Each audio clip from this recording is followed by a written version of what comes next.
Hello dear students, how are you all. कैसे हैं आप सब। आशा करता हूँ सब लोग अच्छे होंगे। आज हम लोग चैप्टर 1 के न्यूमेरिकल सॉल्व करने वाले हैं, जो डिफरेंट टाइप्स के होंगे, हर एक टॉपिक के ऊपर बेस्ड होगा और हर न्यूमेरिकल को हम लोग सॉल्व करेंगे। जैसे मान लीजिए एमसीक्यू टाइप का क्वेश्चन है, एक क्वेश्चन मैं आपको जैसे बता रहा हूँ। आज हम लोग सबसे पहले न्यूमेरिकल्स सॉल्व करने जा रहे हैं, तो हेडिंग डाल दीजिए आप लोग न्यूमेरिकल्स। एक्चुअली ये न्यूमेरिकल्स का नाम सुनते ही बच्चों को बहुत ज़्यादा डर हो जाता है। डरने की बिल्कुल भी बात नहीं है। जैसे ही आप लोग न्यूमेरिकल्स का नाम सुनते हैं ना, आप लोगों को डर होने का मेन रीज़न होता है कि मैथ्स। लेकिन आज जो मैं ट्रिक बताने वाला हूँ, ये बहुत ही इजी ट्रिक है, जिससे आपको थोड़ी भी दिक्कत नहीं है। एक क्वेश्चन है यहाँ पर, नेचुरली अकरिंग क्लोरीन इज, दो तरह के क्लोरीन है। क्वेश्चन नंबर 1 समझ लीजिए। एक हमारा नेचुरली अकरिंग क्लोरीन है 35 एटॉमिक मास वाला, और दूसरा है 37 एटॉमिक मास वाला। ये बहुत ही ज़्यादा इंपॉर्टेंट है, राइट। इसमें से कह रहा है कि which has an atomic number of atomic mass of 35 and which is 25%, and 37 which has a mass of 36.99 AMU। Calculate the average atomic मास। मैं आपको सीधा सीधी बता देता हूँ। तो ये दो क्लोरीन है, ठीक है। एक 75% है और दूसरा 25% है। तो सबसे पहले आपको इस दोनों आइसोटोप का क्या निकालना है, एवरेज एटॉमिक नाम। ये दोनों आइसोटोप्स है क्लोरीन के। क्या है ये दोनों आइसोटोप्स ऑफ क्लोरीन। तो जिसमें आपको परसेंटेज दिया हुआ है, परसेंटेज दिया हुआ है मतलब एक जो है 35 वाला 75% है, ये 75% है, और ये जो है 25% है। आपको निकालना क्या है, एवरेज एटॉमिक मास। क्या निकालना है, एवरेज एटॉमिक मास। देखिए, सबसे पहले दो चीजों का ध्यान होना आप लोगों को जरूरी है कि एवरेज एटॉमिक मास में हमें क्या निकालना होता है। जब तक ये नहीं आप समझोगे कि क्या निकालना है क्वेश्चन में और क्या फॉर्मूला है, कौन सा फॉर्मूला कहाँ सेट करना है, तब तक नहीं होगा। सीधा सीधी percentage of first isotopes plus percentage of second isotopes upon 100। ये जो परसेंटेज होगा वो 100। जैसे मान लीजिए 35 मास वाला 75% है, तो 35 इंटू 75% प्लस 37 इंटू 25%, राइट। तो 35 इंटू हम लोग 75/100 लिख सकते हैं परसेंटेज के बदले, प्लस 37 इंटू 25/100 भी लिख सकते हैं, राइट। 25 3 जा 75, 25 4 जा 100, 25 1 जा 25, 25 4 जा 100। So 35 into 3/4 plus 37 into 1/4. 5 3 जा 15, 3 3 जा 9 1 10, 105/4 plus 37/4। एलसीएम क्या हो जाएगा दोनों का 4। 105 plus 37, दोनों को कैलकुलेट करोगे 142/4। 4 3 जा 12, 4 5 जा 20।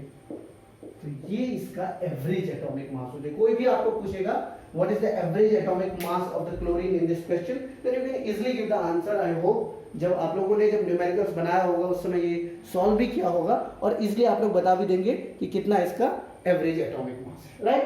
तो चलिए अब हम लोग दूसरे क्वेश्चन की तरफ चलते हैं। दूसरा क्वेश्चन है, how many carbon atoms are present in 0.35 mole of glucose. अब आपको क्वेश्चन है 0.35 मोल ऑफ ग्लूकोज में कितने कार्बन एटम्स प्रेजेंट हैं। 4 ऑप्शंस दिए हुए, आपको इसमें पता करना है कि कितने एटम्स ऑफ कार्बन है। ओके, चलिए हम लोग ये लिख लिया आप लोगों ने, इजीली समझ गए होंगे। चलिए क्वेश्चन नंबर 2 में हम लोग चलते हैं।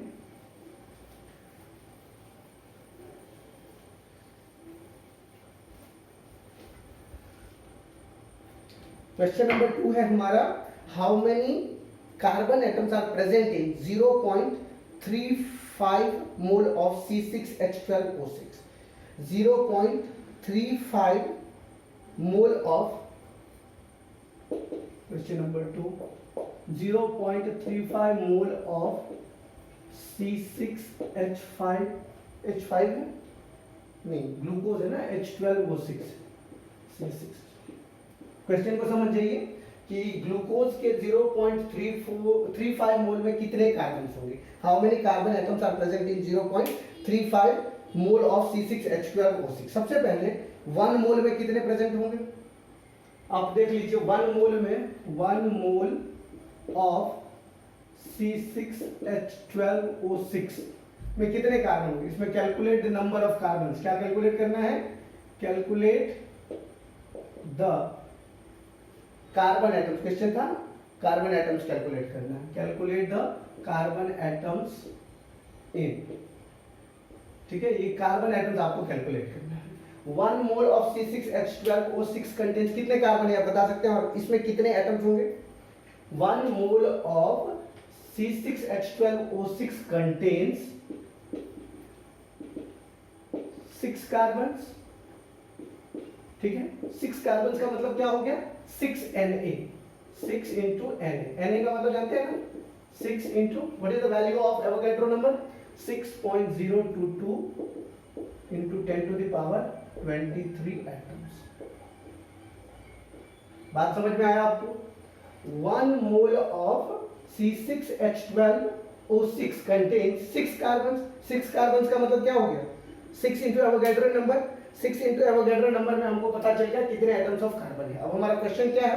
तो 0.35 में कितने होंगे, यही कैलकुलेट करना है, बहुत ही इजी है, ठीक है। तो हमारा 1 मोल में इतना है, तो 0.35 मोल में कितना होगा? 0.35 मोल ऑफ C6H12O6 कंटेन्स कितना होगा बता सकते हैं आप लोग? कुछ नहीं, सीधा सीधी मल्टीप्लाई कर देना है।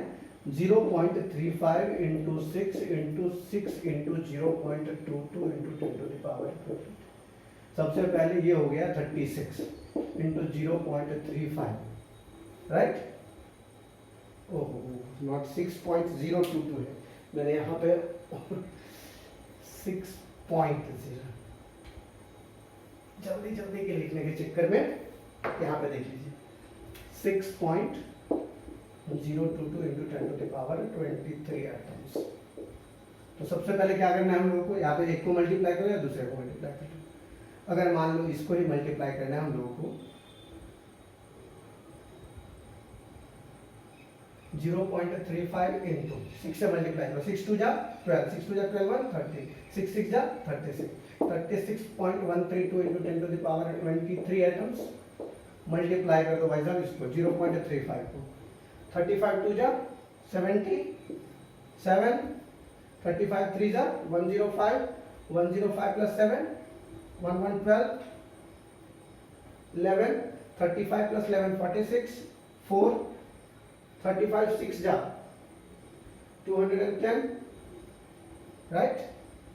देखो 35 2 जा 70, 7, 35 3 जा 105 plus 7 112, 1, 35 plus 1 36, 3, 35 6 जा 35 6 जा 210 plus 6, 210 plus 3 तो कितना हो गया?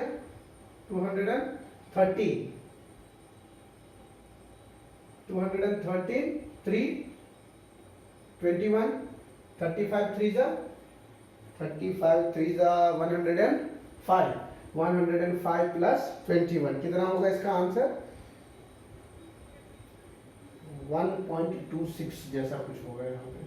चलिए एक बार और मल्टीप्लाई करके देख लो सब लोग, ऐसा कंफ्यूजन लगेगा ना तभी डायरेक्टली वाला जो मल्टीप्लाई होता है वो कर देना, और उसके बाद जो है इस तरह से कर देना। जैसे देख लो यहाँ पे,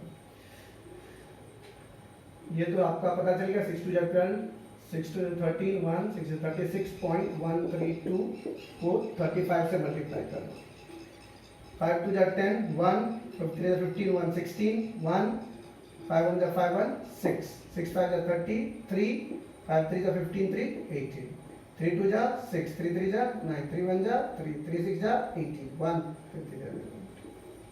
0 6 9 6 15 4 8 2 जा 16 2, yes 12 64 5.60, right? 12 64 5.60। अब देखो इसके नीचे में 3 और 5, तो 1 2 3 4 5 यहाँ पे आएगा पॉइंट, आएगा ना? तो ये कितना हो जाएगा?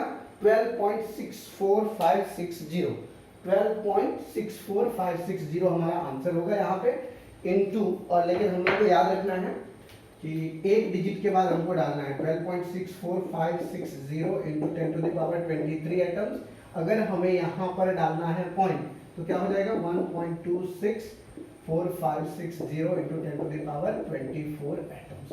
तो जो भी ऑप्शन ऐसा आएगा उस ऑप्शन पे आपको टिक करना है। इस तरह के क्वेश्चंस में खाली मल्टीप्लिकेशन आपको आना चाहिए। मल्टीप्लिकेशन अगर नहीं आ रहा है तो रफ पेज में इजीली आप लोग मल्टीप्लाई कर सकते हो, राइट। चलिए ये दूसरा क्वेश्चन हो गया। अब हम लोग थर्ड क्वेश्चन की तरफ चले। Calculate the mass in gram of 2 Avogadro number molecules of CO2। आपको यहाँ पे क्वेश्चन है calculate the mass in gram of 2 Na molecules of CO2। 2 Na molecules of CO2 ये लिख लिया आप लोगों ने। चलिए क्वेश्चन नंबर 3, क्वेश्चन नंबर 3 की तरफ हम लोग बढ़े।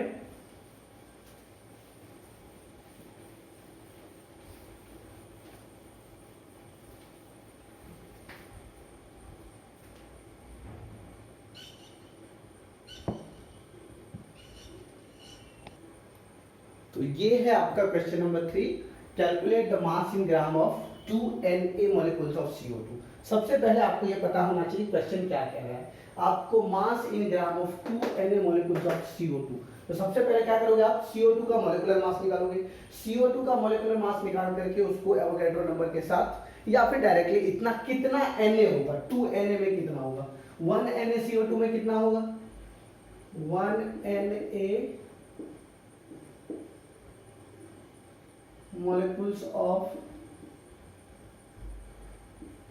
CO2 contains कितना ग्राम, कार्बन का कितना होता है 12, ऑक्सीजन का CO2 का मोलिकुलर मास कितना होगा, C का 12 और 16 2 32 is equal to 44 gram, right. तो 1 Na molecules of CO contains 44 gram, therefore 2 Na molecules of CO2 contains 2 into 44 that is equal to 88 ग्राम। तो कौन सा ऑप्शन सही होगा, सी वाला। तो इस तरह से अगर आपको क्वेश्चन दिया रहेगा मोल कंसेप्ट का तो आई होप आप लोग बना लोगे। अब हम लोग चलते हैं थोड़ा आगे वाले क्वेश्चंस की तरफ, जो कि एक ही टाइप के क्वेश्चंस को हमें नहीं सॉल्व करना है, अलग अलग टाइप के क्वेश्चन सॉल्व करने हैं। अब यहाँ पर एक क्वेश्चन है, a hydrate of iron thiocyanate was found 19% H2O, what is the formula mass of hydrate। ये तो आपको खाली फॉर्मूला कैलकुलेट करना है। एक अच्छा लेवल का क्वेश्चन देता हूँ, yes. 4 gram of an impure sample of calcium carbonate on treatment with excess HCl produces 0.88 gram of CO2। What is the percentage of purity of calcium carbonate sample। बहुत ही अच्छा question है, आपको percentage purity निकालना है, right. बहुत ही अच्छा question है। चलिए मैं पहले क्वेश्चन लिख देता हूं।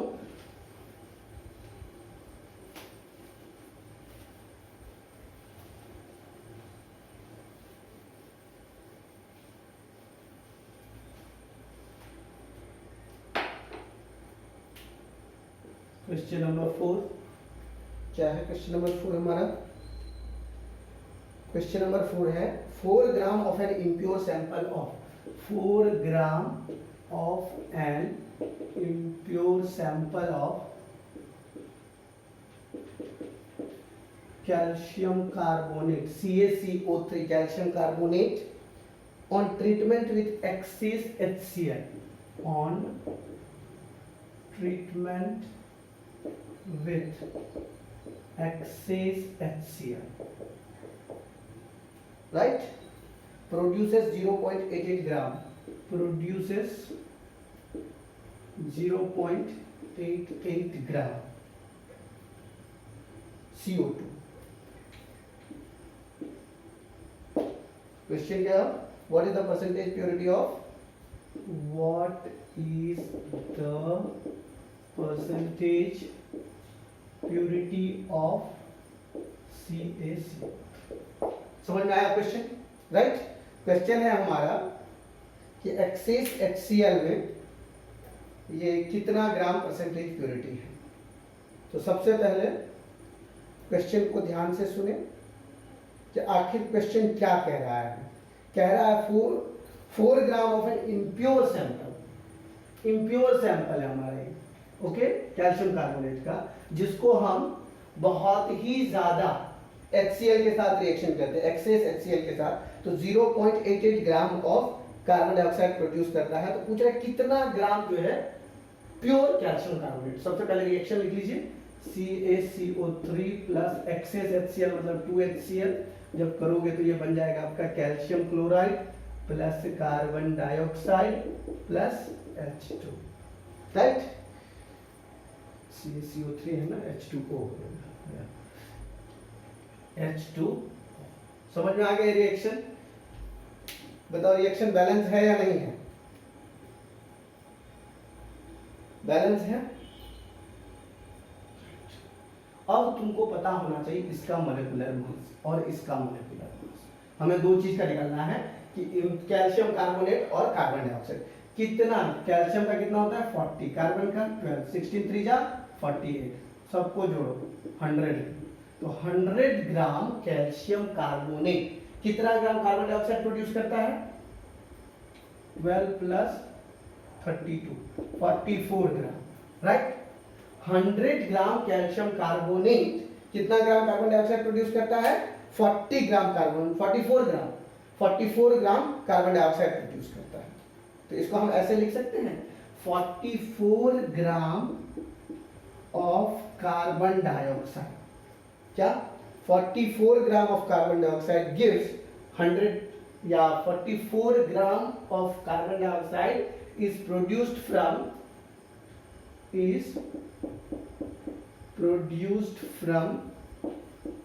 100 gram of CaCO3, right? 44 gram of carbon dioxide is produced from 100 gram of calcium carbonate। क्या हम ऐसे लिख सकते हैं या नहीं लिख सकते? तो 1 ग्राम में कितना होगा? तो 1 gram of carbon dioxide is produced from 100 by 44 gram of calcium carbonate. Question है हमारा 0.88 gram of carbon dioxide. 0.88 gram of carbon dioxide is produced from 100 upon 4 into 0.88। तो अगर हम इस 0.88 को हटा करके ऐसे लिख दें 100 इंटू 88 बाई 4 इंटू 100 लिख सकते हैं, क्योंकि 0.88 है तो 100 कैंसल, 4 2 जा 8, 4 2 जा 8 मतलब 22 हुआ। क्या 22 का, राइट। तो क्वेश्चन को समझो। क्वेश्चन में हमने दिया था कि 4 gram of an impure sample of calcium carbonate on treatment with excess HCl produces 0.88 gram carbon dioxide. अब आपको पता क्या करना है? Percentage purity. परसेंटेज प्योरिटी कैसे कैलकुलेट करोगे? अब क्वेश्चन यहां पे आता है परसेंटेज प्योरिटी कैसे कैलकुलेट करोगे? परसेंटेज प्योरिटी कैलकुलेट करोगे आप इम्प्योर सैंपल से।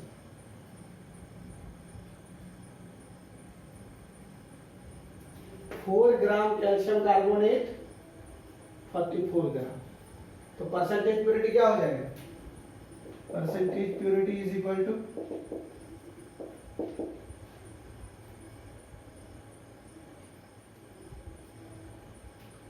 4/2 इंटू 100। क्यों होगा मैं आपको बता देता हूं।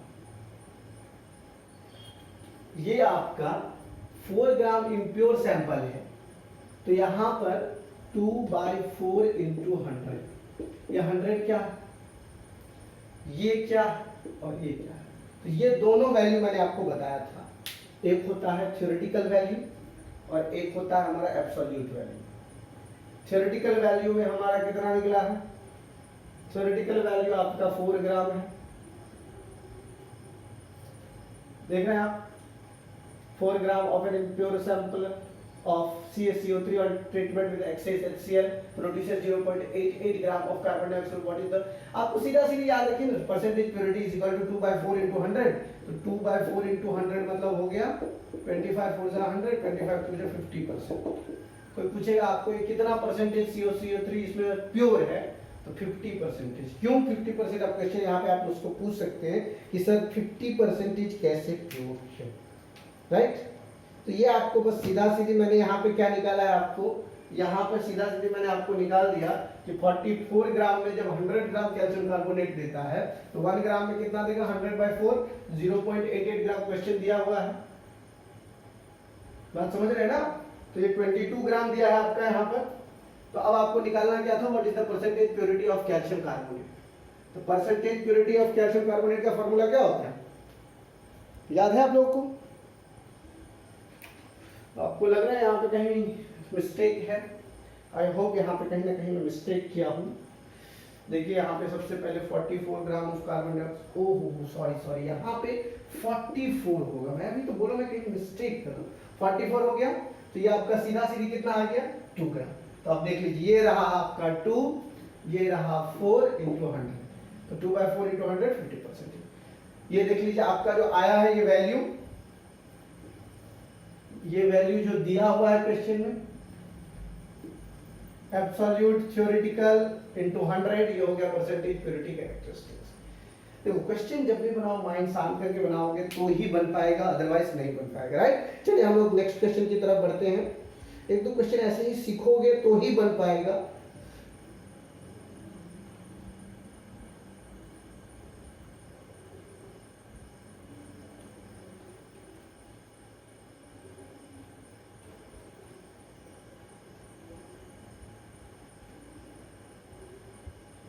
चलिए मोलालिटी और मोलैरिटी वाला क्वेश्चन कुछ बनाते हैं, राइट। यहां पर है calculate the molality and molarity of a solution of H2SO4। यहां पर आपको मोलालिटी और molarity containing 27% of H2SO4 by mass.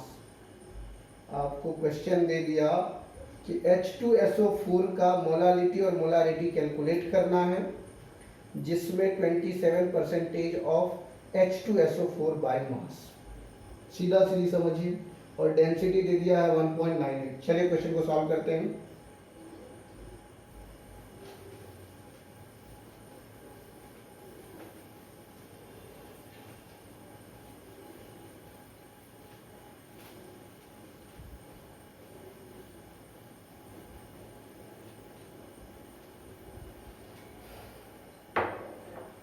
Calculate the molarity and molality.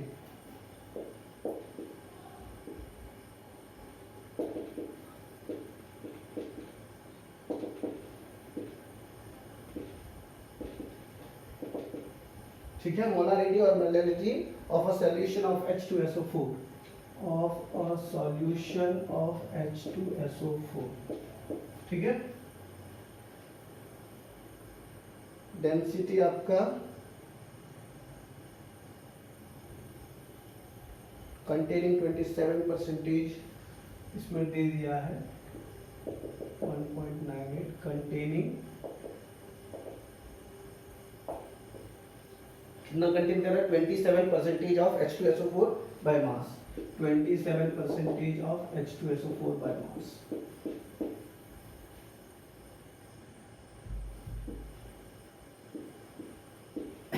Right, ये रहा क्वेश्चन आपका। इसमें निकालना क्या है, मोलारिटी और मोलारिटी। आप लोग जानते होंगे मोलारिटी और मोलारिटी का फॉर्मूला भी। सबसे पहले आप क्या करोगे, मोलर मास निकालो H2SO4 का। क्या होता है H2SO4 का मोलर मास, हाइड्रोजन का 2, सल्फर 32, 16 4 जा 64, 98, राइट। समझ में आ गया कि नहीं आया? आ गया।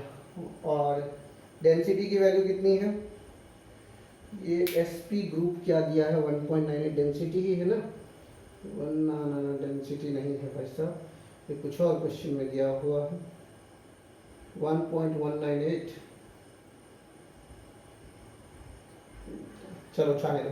हमें मोलारिटी और मोलालिटी याद रखना, जब भी मोलारिटी और मोलालिटी हो तो दो फॉर्मूला याद रखना है आपको, weight of solute in gram by volume of solution in liter molarity, and weight of solute in gram by solvent in kg। ये क्या हो जाएगा, मोलारिटी। मोलारिटी और मोलालिटी दोनों का फॉर्मूला आप लोगों को याद है। अब याद करो, सॉल्यूशन में जब निकालोगे, राइट, तो मोलालिटी और मोलारिटी ये दोनों को निकालोगे तो इजीली निकल जाएगा। बस खाली हम लोगों को क्वेश्चन को समझ लेना है कि कैलकुलेट करना 27% ऑफ H2SO4, 27% ऑफ H2SO4 कैसे करोगे, तो volume of 100 gram of 27% of H2SO4 contains weight by density. अब आपको इसको 100 मान के चलना है, ओके। क्या मान के चलना है, 100 मान के चलना है, तभी जाकर के इस क्वेश्चन का सॉल्यूशन होगा, अदरवाइज नहीं मान, क्योंकि यहाँ पे दिया ही नहीं हुआ है तो इसको हम लोगों को 100 मान लेना है। तो ये आप देख सकते हैं यहाँ पर कि जब भी आपको मोलैरिटी या मोलैलिटी निकालना हो तो हम लोग जानते हैं कि मोलैरिटी जो होता है वो volume of solution in litre और मोलैलिटी जो होता है weight of solvent in KG के हिसाब से। तो ये आप देख लीजिए यहाँ पर H2SO4 का क्वेश्चन में दिया हुआ है, वॉल्यूम पहले निकाल लीजिए, 100 gram of 27% of H2SO4 weight by 100 ग्राम हमने लिया तो 100 अपॉन डेंसिटी 1.198 यहाँ पे दिया हुआ है। अगर आप इसका मोलैरिटी निकालते हैं, क्या निकालते हैं, मोलैरिटी, तो मोलैरिटी क्या होता है, number of moles of solute bye volume of solution in litre. इसको कैपिटल M से याद रखना, ये क्या है, मोलैरिटी है और ये क्या है, मोलालिटी है। ये दो वर्ड याद रखना, small m and capital M। Capital M मतलब मोलैरिटी, स्मॉल m मतलब मोलालिटी। तो अगर हम इसका मोलैरिटी निकालते हैं तो weight by molecular weight by volume of solution in litre, तो weight by molecular weight volume of solution in litre, यही है volume of solution in litre. 100 upon 1.198 into 1000, litre के लिए 1000 डिवाइड करोगे 3.3 मोल पर लीटर आएगा। अब आ जाओ molarity, wait by molecular wait, wait by molecular wait, molecular weight में क्या हो जाएगा, इसका ये 27 है तो ये 100 माइनस 27 हो जाएगा सॉल्वेंट हमारा, तो solvent in KG 100 minus 27 upon 1000, weight है 27 और ये 98, इसको भी डिवाइड करोगे तो आपका 3.77 मोल पर केजी आ जाएगा। मोलालिटी मोल पर केजी और मोलारिटी मोल पर लीटर, इन दोनों का ऐसा यूनिट याद रखना है। तो इस टाइप के क्वेश्चन जब भी तुमको दे तो बस ध्यान में क्या रखना है कि क्वेश्चन क्या पूछ रहा है, मोलारिटी मोलारिटी। इसमें देखो, इसमें कुछ नहीं दिया था तुम्हें, बस सीधा सीधी दे दिया था 27%। मान लिया तुमने 100 ग्राम, राइट, 100 ग्राम का 27%, अब तुमने वेट बाय डेंसिटी डाल दिया क्योंकि यहाँ पे ये दिया हुआ था, बस इसके कारण हम लोगों ने पूरे क्वेश्चन को सॉल्व किया। तो इस तरह का कोई भी क्वेश्चन होगा तो मैं आशा करता हूँ आप लोग सॉल्व कर लोगे। पूरे चैप्टर्स के न्यूमेरिकल को धीरे धीरे सॉल्व करो, अगर नहीं भी मजा आ रहा है फिर भी कोशिश करो, एक दो सवाल देख के भी बनाओ, फिर बिना देख के कोशिश करो, जरूर बनेगा। That's all for today. Thank you. Don't forget to like and subscribe. Just subscribe the channel. Share this video with your friends so they can be also get benefit. That's all. Thank you. Thank you very much.